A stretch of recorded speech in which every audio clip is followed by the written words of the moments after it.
सप्तम भावस्थ शनि है, उनकी दृष्टि लग्न पर है। फलतः क्या होगा यहाँ पर, सप्तम का शनि विवाह को विलंबित करेगा और लग्न पर शनि की दृष्टि हर एक कार्य को जातक के जीवन काल में विलंबित करेगी और चंद्रमा पर शनि की दृष्टि जातक को मानसिक रूप से अशांत करेगी।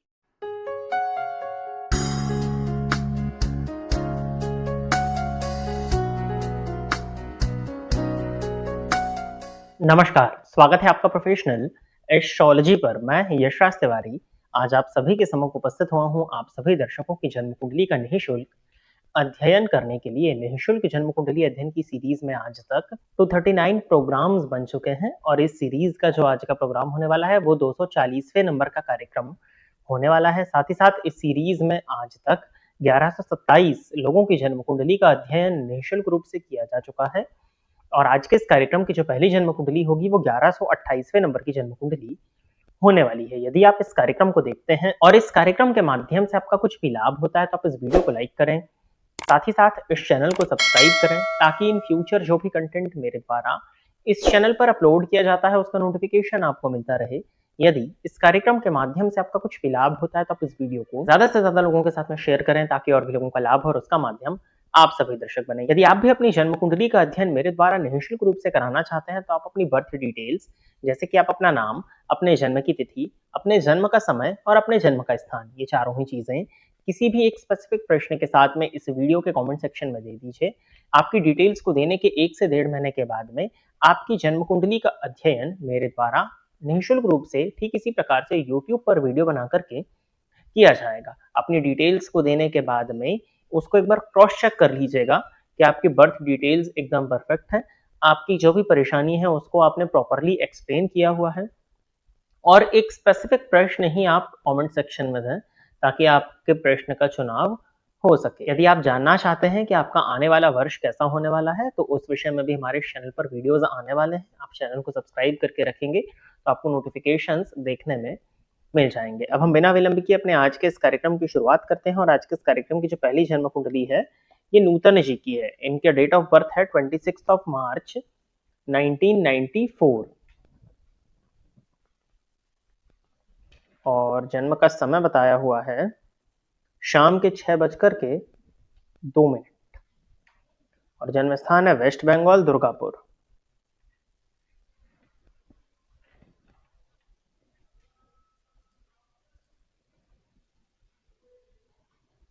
वर्धमान, ठीक है। कन्या लग्न की आपकी जन्म कुंडली बनती है। राशि आपकी है सिंह। 26 मार्च 1994 शाम के 6:02 वर्धमान, वेस्ट बंगाल, दुर्गापुर, ठीक है। कन्या लग्न की कुंडली है, सिंह राशि बन रही है आपकी और राहु की महादशा भी आपको प्रेजेंटली चल रही है। राहु की महादशा में बुध की अंतरदशा आपको चल रही है।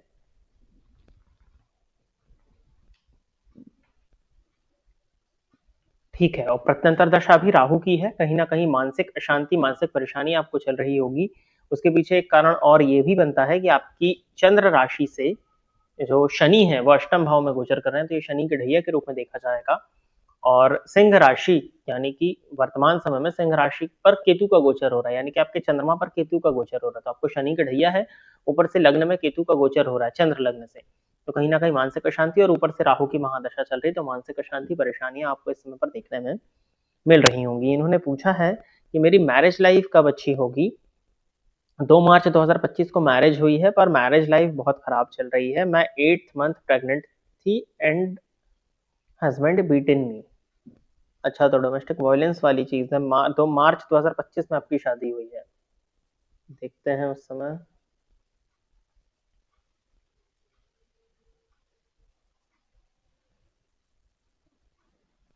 शादी के बाद बहुत जल्दी ही मतलब कंसीव हो गया आपका, ठीक है, क्योंकि पंचम पति षष्ठ में शनि और मंगल की युति बन रही है, इसलिए मैंने पूछा और कोई रीजन नहीं था ये पूछने का।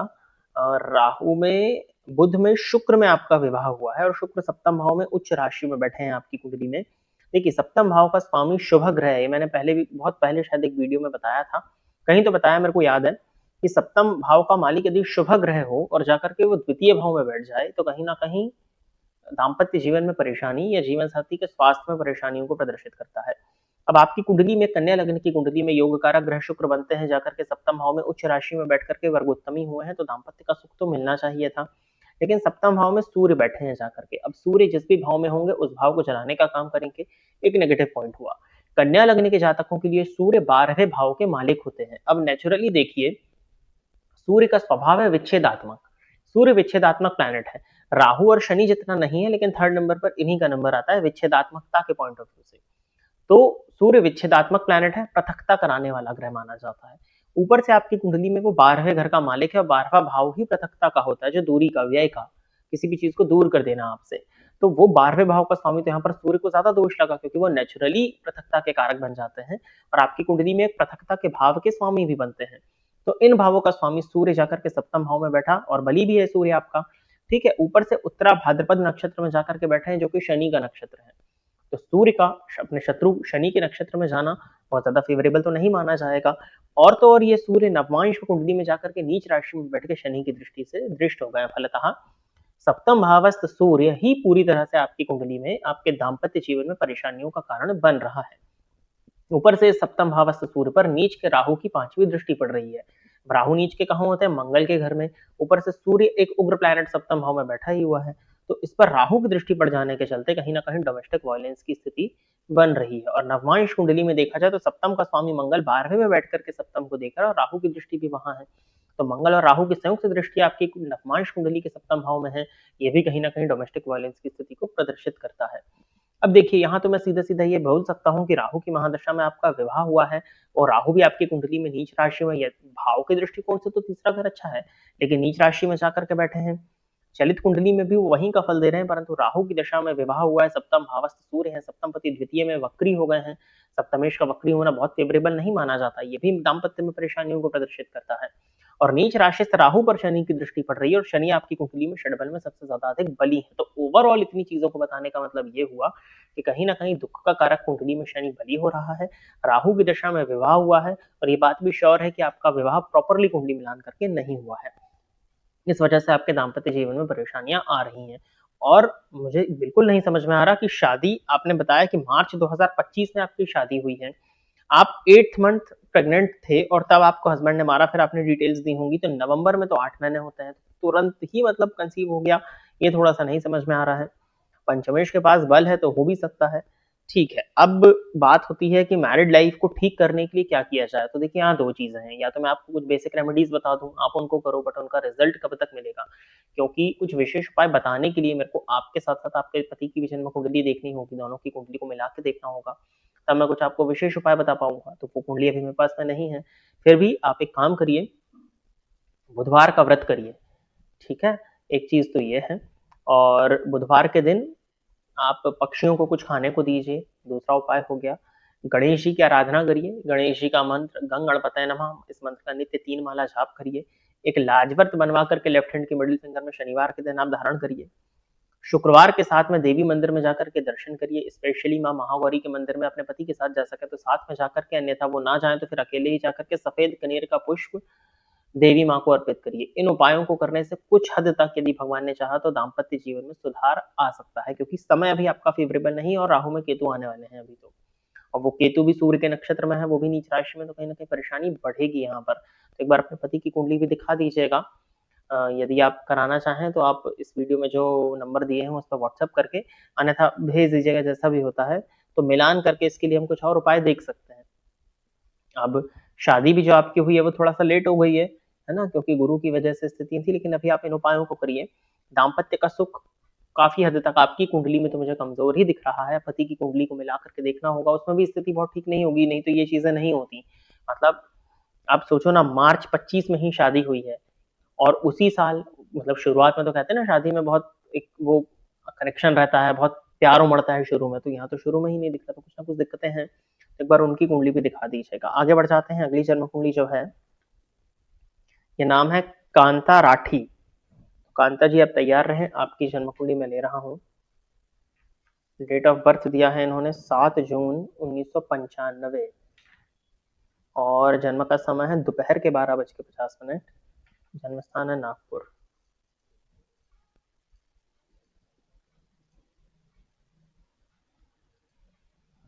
ये जन्म कुंडली भी कन्या लग्न और कन्या राशि की है, लग्न का मान है 0 अंश है और यहाँ भी राहु में बुध की दशा चल रही है। बढ़िया। 7 जून 1995 12:50 PM नागपुर महाराष्ट्र। जो लोग जन्म कुंडली का अध्ययन करना सीख रहे हैं या जन्म कुंडली का अध्ययन करना सीखना चाहते हैं, वो भी जन्म कुंडली का मेरे साथ साथ निर्माण किया करें। अब आप देखिए, लोग इसको कोइंसिडेंस बोल देते हैं, लेकिन यदि आप मेरे कार्यक्रमों को देखते आ रहे हैं लंबे समय से, क्योंकि आज 240वें नंबर का कार्यक्रम बन रहा है। अभी ये जो फाइल है मैं आपको दिखाता हूँ, ये फाइल बनाई हुई है यहाँ पर। अभी मैं इसमें कुछ पेपर, जैसे ये सिंगल पेपर है, इसी तरह से पेपर रहते हैं, तो उन पेपर्स को फाइल में फाइल करना था, पंच करके फाइल करना था, तो वो नहीं, तो मैंने कहा मैं खुद ही कर लेता हूँ भी इसको। तो मैंने देखा कि कब इस कार्यक्रम की शुरुआत हुई थी, 2021 में। वो पहला दूसरा प्रश्न भी यहाँ पर लिखा हुआ था। तो इतने लंबे समय से कार्यक्रम बन रहे हैं, तो आपने देखा होगा कि कई बार, जैसे मैं 3 कुंडली देख रहा हूँ, 4 कुंडली देख रहा हूँ, तो उन 4 कुंडलियों में से 2 कुंडली या 3 कुंडली में काफी हद तक सिमिलैरिटीज आपको देखने में मिल जाएंगी। अब देखिए, पहली कुंडली 26 मार्च 1994 की थी, वो आई। उसी की अगली कुंडली 1129वें नंबर की कुंडली 7 जून 1995 की आ गई। ठीक है। अब यहाँ पर 1 साल से ऊपर का दोनों के बीच में डिफरेंस है, लेकिन वो जन्म कुंडली कन्या लग्न की थी, वहां भी राहु की महादशा में बुध की अंतर्दशा चल रही थी, यानी कि राहु की महादशा में लग्नेश का अंतर। और ये जन्म कुंडली भी कन्या लग्न और कन्या राशि की है, यहाँ भी राहु की महादशा में बुध का अंतर चल रहा है। तो इसको कोइंसिडेंस नहीं कह सकते, ये कुछ ना कुछ स्थितियां ग्रहों की उस तरह की बनती हैं। जिस समय मैं वीडियो रिकॉर्ड कर रहा हूँ वो समय हो सकता है, या जिस समय आपने प्रश्न दिया है वो समय हो सकता है, या वो दिन हो सकता है। तो ये सब ज्योतिष में यदि आप जानना चाहते हैं आगे, तो कुछ अनुभव है जो कि आपके काम आ सकते हैं। इससे आप ग्रहों को और अच्छी तरह से समझ सकते हैं। यदि आप उस समय, जब आपने कमेंट किया था, उस समय का कुछ स्थिति बनाए, तो वहाँ राहु या बुध का प्रभाव देखने में मिलेगा, या इस समय जब ये वीडियो बन रहा है तो इसमें भी देखने में हो सकता है कि आ रहा हो। तो इनके प्रश्न की तरफ चलते हैं। इनका विवाह कब है और करियर बताएं। तो देखिए, इस कार्यक्रम में एक ही प्रश्न का चुनाव होता है, तो अब मैं विवाह के विषय में बता देता हूँ, करियर क्योंकि दूसरा प्रश्न है आपका। अब इस कुंडली में देखना होगा, देखिए लग्न का मान है 0 अंश है। अब हम चलित कुंडली को सबसे पहले देखेंगे। अब लग्न में चंद्रमा है, वो वहीं दिख रहे हैं। दूसरे भाव में राहु है, वो वहीं दिख रहे हैं। तीसरे भाव में गुरु है, वो वहीं दिख रहे हैं। सप्तम भाव में शनि है, वो भी वहीं दिख रहे हैं। अष्टम भाव में केतु है, वो भी वहीं दिख रहे हैं। नवम भाव में सूर्य बुध और शुक्र हैं, बट चलित कुंडली में सूर्य और बुध दशम का फल दे रहे हैं, और 12वें में मंगल एज इट इज दिख रहे हैं। ठीक है। अब सप्तम भाव में कौन बैठे हैं जाकर के? शनि बैठे हैं जाकर के। अब शनि जहां से भी संबंध बनाएंगे, उस भाव से संबंधित चीजें विलंबित होंगी जातक के जीवन काल में। अब सप्तम भावस्थ शनि है, उनकी दृष्टि लग्न पर है, फलतः क्या होगा यहाँ पर? सप्तम का शनि विवाह को विलंबित करेगा, और लग्न पर शनि की दृष्टि हर एक कार्य को जातक के जीवन काल में विलंबित करेगी। और चंद्रमा पर शनि की दृष्टि जातक को मानसिक रूप से अशांत करेगी। सप्तम भाव का मालिक गुरु इनकी कुंडली में भी वक्री है, परंतु यहाँ एक प्लस पॉइंट ये हो गया है कि वो अपने डिस्पोजिटर मंगल की दृष्टि से दृष्ट है, परंतु षड्बल में बहुत कमजोर हो गया है। तो गुरु का षड्बल में कमजोर होना, सप्तमेश का वक्री हो जाना, स्त्री की कुंडली है तो पति के कारक गुरु का वक्री हो जाना, कहीं ना कहीं विवाह को विलंबित कर रहा है। और सप्तम भाव में शनि बैठे हैं, जो सबसे बड़ा विवाह विलंब का कारक है।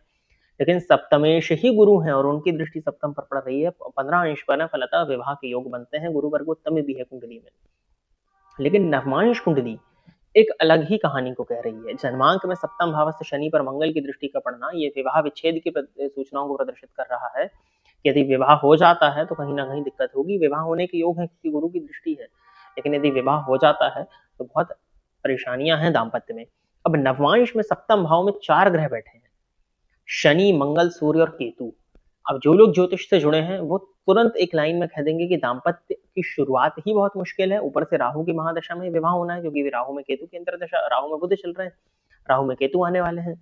और ऊपर से सप्तम भाव में शनि, सूर्य, केतु, मंगल जैसे ग्रह बैठे हैं। तो 3 तो अग्नि के कारक हो गए ना, मंगल, सूर्य और केतु, ये अग्नि को प्रदर्शित करते हैं। ऊपर से शनि सप्तम भाव में बैठा है।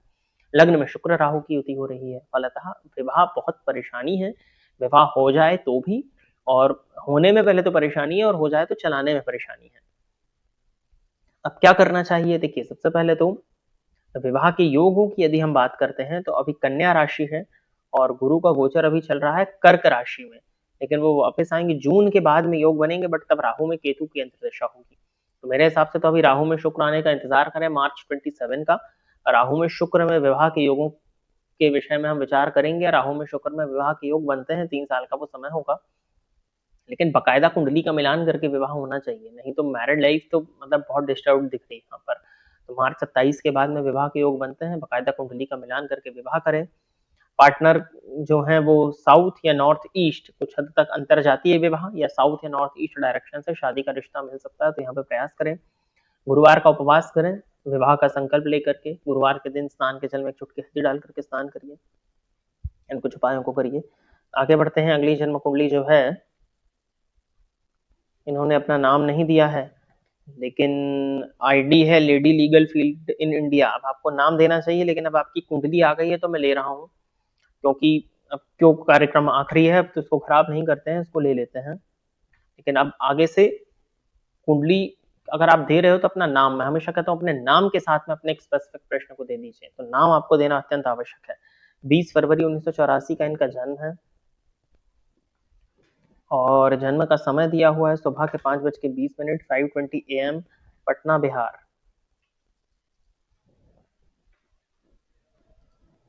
क्या होता है ना, लोगों को कई बार मजाक लग जाता है कि नाम की क्या जरूरत है, आपकी नाम राशि का बहुत महत्व है। और अगर आपकी जन्म कुंडली यहाँ सामने आई है तो आपका नाम तो एटलीस्ट पता होना चाहिए, नहीं तो नाम के बिना तो फिर कुछ होगा ही नहीं ना। मकर लग्न की जन्म कुंडली बनती है 20 फरवरी 1984, 5:20 AM, पटना बिहार। मकर लग्न की जन्म कुंडली है। कन्या राशि बन रही है, देखिए यहाँ भी कन्या राशि आ गई, तीनों कुंडलियों में बुध का प्रभाव आ गया, ठीक है। और इस कुंडली में लग्न में बुध बैठे हैं। देखिएगा प्रोग्राम को पूरा और तीनों कुंडलियों को बनाइएगा। प्रयत्न करूंगा मैं कि कुंडलियों को भी लगवाऊं। एक कमेंट आया था 2-3 हफ्ते पहले, मैंने खुद ही उस कमेंट को देखा था, मैंने रिप्लाई भी दिया था वहां पे कि जन्म कुंडली अध्ययन के कार्यक्रम में जन्म कुंडलियों के स्क्रीनशॉट भी लगवाएं। मैंने एडिटिंग के टाइम बोला भी था बट नहीं लग रहा है, लेकिन इस बार मैं कोशिश करूंगा कि लगे। प्रश्न है इनका, कन्या राशि के 10th में मंगल और शनि का योग है, बिल्कुल है। योग है कि पद के न्यायाधीश में एग्जाम के लिए प्रिपरेशन कर रही हूँ, मार्गदर्शन करें। मंगल शनि का योग है, न्यायाधीश के पद के लिए एग्जाम की प्रिपरेशन कर रही हूँ, मार्गदर्शन करें, ठीक है। 10th हाउस में शनि और मंगल की युति है, बिल्कुल। दशम भाव में उच्च के शनि शशयोग लगा के बैठे हैं, बट नवांश में वो शनि नीच के हो गए, नेगेटिव पॉइंट हो गया है एक। परंतु मकर लग्न की कुंडली में पंचमेश और भाग्येश बुध और शुक्र की युति लग्न में लक्ष्मी नारायण योग, इसको अत्यंत श्रेष्ठ माना जाएगा। और दशम भावस्थ शनि और मंगल की युति गुरु के नक्षत्र में है और गुरु 12वें भाव में स्वग्रही है और नवांश में वो उच्च के हैं। फलतः कहीं ना कहीं इस जन्म कुंडली में योग बनते हैं। अभी तो देखिए गुरु की महादशा में मंगल के अंतर्दशा आपको चल रही है, गुरु में राहु, इस कुंडली में योग है, आप बस अपना प्रयत्न करते रहिए, ठीक है। इस कुंडली में योग है, समय का भी कोई विचार नहीं करना है, समय अभी भी चल रहा है और आपकी कुंडली में सन 2034 तक योग है। मतलब आप मान के चलो कि 11 फरवरी 2025 से लेकर के 23 फरवरी 2034 तक सिलेक्शन के योग हैं। पूरा समय आपके लिए परफेक्ट है। कन्या राशि में ढैया पनौती 7.5 अभी कुछ भी नहीं चल रही है, आप बिल्कुल जी जान से लगे रहिए। काफी प्रबलतम योग आपकी कुंडली में बनते हैं और आपको न्यायाधीश के पद में ही सफलताएं मिल जानी चाहिए। अब फिर बात आती है ना, अब आपकी नाम राशि से क्या समय चल रहा है, शनि की 7.5 ढैयापन होती क्या चल रही है, ये एक बार जरूर देखना होगा, क्योंकि ये प्रोडिक्शन यहाँ थोड़ी सी वेरी करेगी फिर। तो एक बार अब आप संपर्क करके दिखाएं या जैसा भी हो, तो आप एक बार दिखवा लीजिएगा। लेकिन आपकी कुंडली में योग प्रबलतम दिख रहा है मुझे। दशमपति का संबंध लग्न से है, सूर्य के नक्षत्र में है, सूर्य भी आपकी कुंडली के द्वितीय भाव में बैठे हुए हैं, अष्टमपति द्वितीय में है, अच्छी स्थिति कोई दिखाते हैं। नवमांश में शुक्र उच्च के हैं जो कि पंचमेश होते हैं, पंचमेश के पास में अच्छा बल है। मंगल के पास में भी षडबल में बल आ रहा है जो कि लाभेश होकर के दशम में कामधेनु योग लगा रहा है। तो ओवरऑल इस कुंडली में योग है और शनि की उपस्थिति भी नवांश में, वो भले नीच के तो थोड़ा परेशान करेंगे आपको, लेकिन उसके बाद भी मुझे लगता है कि आपको न्यायाधीश के पद में सफलताएं मिल जानी चाहिए। प्रबलतम योग आपकी कुंडली में बनते हैं। पंचम का राहु आपको थोड़ा सा डिस्टर्ब करेगा, तो उसके लिए आप एक उपाय कर लीजिएगा कि गणेश जी की आराधना करिए, गणपताय नमः मंत्र का जाप किया करिए, संकट नाशन गणपति स्तोत्र का नित्य पाठ करिए, बुधवार के दिन गणेश जी के मंदिर में जाकर के दर्शन करिए, गणेश जी की 3 परिक्रमा करिए। इसके साथ ही साथ सोमवार का उपवास करना आपके लिए ठीक है, ताकि आपका कंसंट्रेशन थोड़ा सा ठीक हो, आपका मन थोड़ा शांत हो।